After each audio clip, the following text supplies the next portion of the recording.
For my community interview, I decided to gain further insight into foster care support, which was established in 1996 by a kind lady named Rachel Ewald and her husband. Rachel Ewald established this foundation after having cared for over 50 foster care children and seeing the trauma each one came from. Most children came to her house with only the clothes on their back and absolutely nothing else. Not only is the lack of resources heartbreaking for the children, but it is also a burden on the family members that take the child, or the foster care parents that have decided to care for this particular child. Rachel explained to me during this interview that foster care parents receive a stipend from the state to provide for the children's basic need, but it does not always cover all costs. And an even more horrific fact is that the state does not provide any economic help for the biological relatives, which is usually a grandparent, who chooses to keep the family together by caring for the child. Rachel and her husband saw the urgent need to provide basic care items to children that have been abused, neglected, or abandoned. They have completed this task by providing multiple services to both children and families.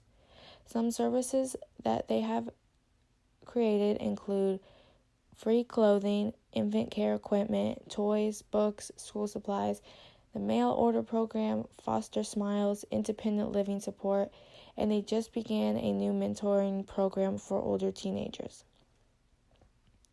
This interview experience was absolutely amazing and highly informative in regards to my future career and which direction I want to take my degree. I have always known I wanted to work with children. However, recently I have questioned which population is best suited for my abilities and compassion. Some of my options were working in the foster care system, working in a therapeutic setting, aiding children with disabilities, handling children within a school environment, or becoming a social worker. Besides my job in an elementary school, I have never had any direct experiences with the job options I have been thoroughly contemplating. Therefore, this experience was an extremely large eye-opener for me. This experience was so incredible because it very clearly showed me that my future will be with foster children. The individuals that I met while conducting this interview and the hearts that they shared with the children expressed to me that I wish to do that with the rest of my life as well. Although this interview was highly inspirational and encouraging, there were a few times that I got a little emotional. The founder of the organization, Rachel Ewald, taught me not only about her organization, but also about some of the hardships that the children face. Rachel Ewald talked about the emotional trauma that many of the children, most as young as elementary school, endure to the point where some cannot even find joy in a new toy that they have the ability to finally call their own. I learned that an organization cannot be simply ran by one or two individuals, but that success comes from we, as Rachel stated in the interview. This organization has over 7,000 volunteers, and yet they are still in constant need of more volunteers and more sponsors. This fact made me realize how important human service professionals are to society, and the fact that there are not enough compassionate individuals willing to give their all to help others that likely had no choice in their current situation. Even though the children that are in foster care did not choose to be placed in such harsh circumstances, they have no choice but to deal with what they were dealt and make the best of it. This organization allows children to claim their lives again, even by simply picking out a few toys or articles of clothing to call their own. The children have lost everything they previously owned, and this amazing organization has placed hope back into foster children's heart that have been hopeless for so long.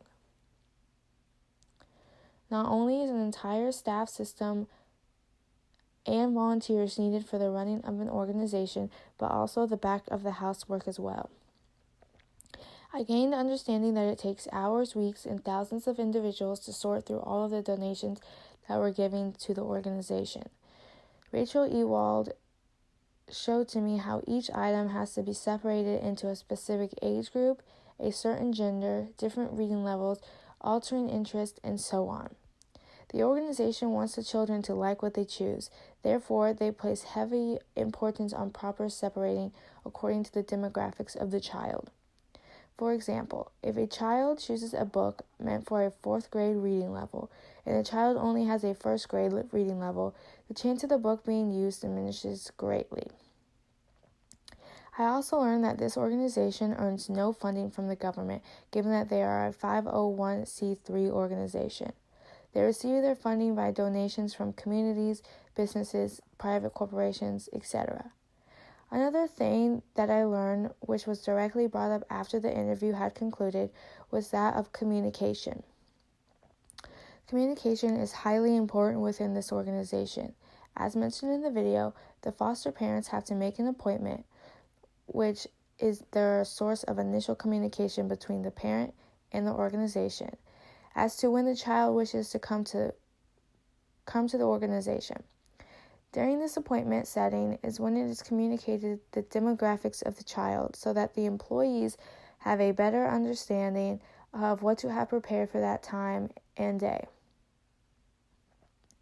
During my interview, I also gained insight as to what advocacy can do for both a client and an organization itself. For a client, advocacy from an organization can potentially save their lives. In the instance of my interviewed location, they advocate for foster children in hopes that they will have clothes, toys, and items to call their own, while saving them from being homeless, isolated, depressed, or in a detention center. Advocacy for organizations is important because it brings about awareness for funds, resources, and most importantly, a cause. Lastly, from my experience, I learned that this organization has created a thrift shop as a way to raise a small amount of revenue. This shop is filled with items that were donated for the children, but that the foundation does not feel would make a good fit, such as breakable items, fancy clothing, and household items. The founder of the organization says that many individuals do not know about the thrift store and asked me to share that it exists. As a whole, this experience has been incredible. I learned so much about the organization and the population, along with the struggles both constantly face. From my interview and the compassion Rachel Ewald showed, I am confident that working with the foster care system is what I wish to do with the rest of my life. I want to be part of the we and make a change for these sweet, sweet children. And on an ending note, I wanted to point out the fact that this single organization has helped serve over 54,000 children in the Atlanta area.